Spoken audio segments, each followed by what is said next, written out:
Si on traversait le bois des petits pendus, qu'on passait par le champ sans se faire voir du fermier, on arrivait à la grande pente en sable jaune.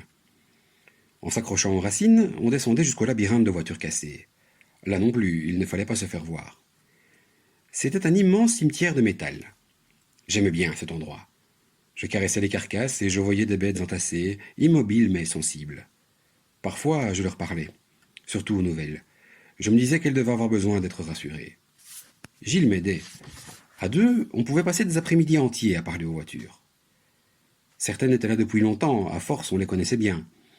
Il y avait celles qui n'avaient presque rien, d'autres étaient légèrement abîmées. Et puis, il y avait celles qui étaient complètement démolies, avec le capot éventré, la carrosserie déchiquetée.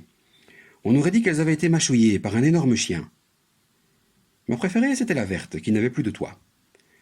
Elle semblait avoir été raclée nette au niveau du capot, comme la mousse sur un verre de bière. Je me demandais ce qui avait pu la racler comme ça. Gilles, lui, il aimait bien la boumboulée.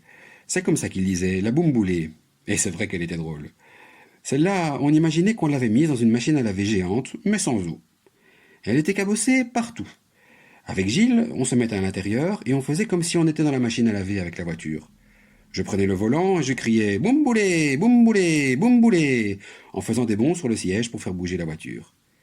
Et le rire magique de Gilles grimpait jusque tout en haut de la pente de sable jaune. Là, on savait que c'était le moment de déguerpir, parce que si le proprio nous avait entendus, il n'allait pas tarder à arriver. C'était à lui qu'appartenait le labyrinthe, et il n'aimait pas qu'on vienne y jouer. Dans le démo, des grands nous avaient dit qu'ils mettaient des pièges à loups pour attraper les enfants qui jouent près de ces voitures. Alors, on regardait toujours bien où on mettait les pieds. Quand il nous entendait, il arrivait en hurlant « Et alors ?» Et il fallait filer avant de se faire attraper, remonter la pente, s'accrocher aux racines, combattre la peur qui empêche de respirer, fuir très, très loin des « Et alors ?» Avec son corps lourd et gras, il ne pouvait pas monter bien haut sur le mur de sable. Un jour, Gilles a attrapé une racine trop mince qui a cassé. Il est tombé tout droit, à quelques centimètres des grosses mains qui essayaient de l'attraper. Il a bondi comme un chat, je l'ai attrapé par la manche et on s'en est sorti tout juste. Une fois en haut, on a ri de peur. On est allé voir Monica sous le lierre pour lui raconter. Elle a ri aussi, mais elle nous a avertis. Fallait pas avoir d'ennui avec lui. Elle nous a dit comme ça, avec sa voix de vieux klaxon et son parfum de plage. Les têtards, vous savez, il y a des gens qu'il ne faut pas approcher. Vous apprendrez ça.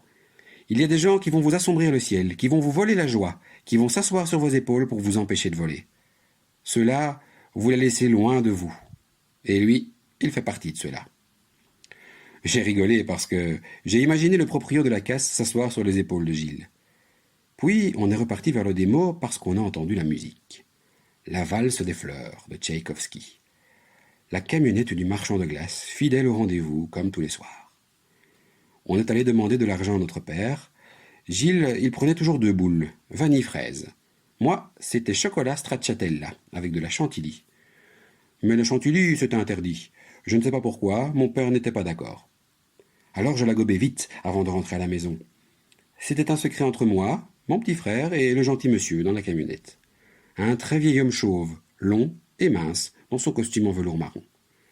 Il nous disait toujours, avec sa voix caillouteuse et son sourire au coin des yeux, « Mangez vite avant qu'elle fonde, les loupiots, parce qu'il y a du soleil et du vent. C'est ce qu'il y a de pire pour la glace. »